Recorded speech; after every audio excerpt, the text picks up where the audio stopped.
Ever tried duck in your tamale? Chef Paul Morales from Tacos Cucuy is here to show us some twists on traditional tamale fillings that you might want to try. All right. Die Hard, yes, no, Christmas movie. I say yes. Okay. Ooh, so far, we haven't found one person to agree with you yet. Yep, no one. I'm a party of one here. Okay. These are not your ordinary everyday tamales, are they? No, these are actually a little bit more upscale, but still good. Sometimes it's hard to get people out of there what they're used to, but today we're doing duck and a boozy cherry. Ooh, that sounds good. And that great little tip we showed you just a little bit right off the top, because making tamales is not necessarily eating, but the making and the family together and smooth. But if you want to just do a bunch of them, you've got a great tip. And this is to take some matzah, right? Mm-hmm. And what's the secret in your matzah? Is that about enough? Yeah, kind of about a golf ball size. All right. Okay. What's your secret ingredient in there? Duck fat. Oh, really? Ooh. Yeah, you put some duck fat in there. It gives it some more richness and more duck flavor. Okay, and then do a half of a Ziploc bag instead of plastic wrap because it's a little bit thicker. Okay. Yeah. And then just do that in there and do that. I'll speed up the process. And you are good to go. Yep, now all you gotta do is put a little bit of duck filling in there. Okay. And this is duck and a little bit of what mixed quail. Okay. I just had some extra quails in my freezer. Okay. Make sure you get them. I like them fat myself, so kind of put a lot. We got some boozy cherries here that's been reconstituted in some mezcal and some brandy. A couple of those. Just a couple, yeah. And then hit it with a little bit of mole on the inside too, just a little bit. Really? You don't traditionally you don't want too much moisture in a tamale because then it gets really soft and too pliable. But yeah, and that's it. Just kind of fold it over like a package. And then really with the boozy cherries in there as well, it adds to that richness and that savoriness of it, right? Definitely. It gives it almost a little French flair, but yeah, I love it. And then that would cook like any other then you steam it, Okay. All right. Okay, easy. You have another creative recipe with a tamale, right? So we wanted to have some fun with it. This is my rendition of a kind of a s'more. So this one we don't need to press it because it's not a filled tamale. This one comes out more of a consistency of a cake, like almost like a devil's food, which is, it's just blue corn, but instead of lard, we cream some butter and sugar. And then I put a little bit of ground up graham cracker in there as well, just for a taste, a little bit of cinnamon taste. Mm-hmm. You just kind of want to fold it into like almost like a little Twinkie or something. Twinkie. Yeah, like a chocolate Twinkie, like a zinger or whatever.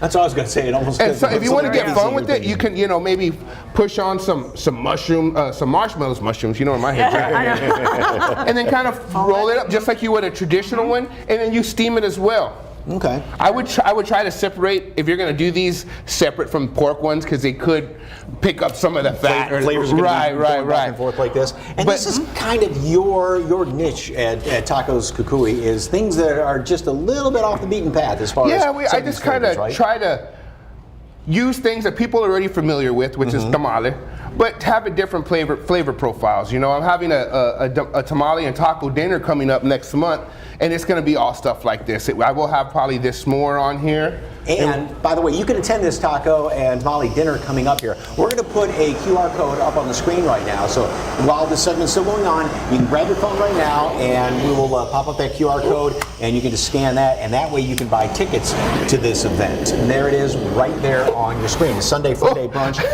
If you're using Open Flame, a paper holder may not be the best idea. A little bit of caramel corn there. We moved quick. Yeah. Okay. All right, so let's talk about Tacos Cucuy and what you typically serve.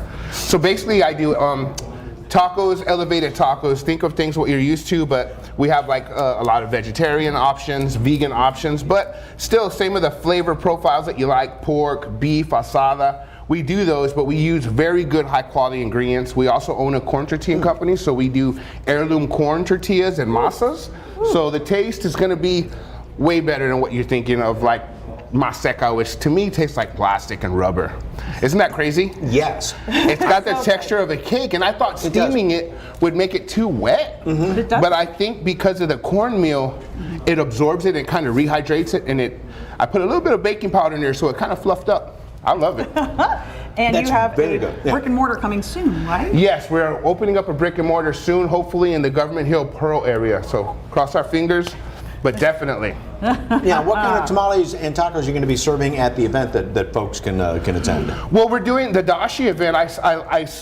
I linked up with Christina Zhao, who owns Szechuan Kitchen and Szechuan Dashi, and we're going to do a series of brunches where we're going to do fusion of Mexican and Szechuan. So think of like tacos, but instead of a tortilla, maybe like a scallion pancake, or like a fideo, but with a hot pot, like a mala spice broth instead of like a traditional tomato broth. So we're just trying to do things like that. Migas fried rice. I mean, that's going to be a banger. Oh, wow. Yeah. All right, well, don't forget, you can try Tacos Cucuy for yourself at the Sunday Fun Day brunch happening at Dashi Sichuan Kitchen and Bar, happening next Sunday, December 18th from noon to 4.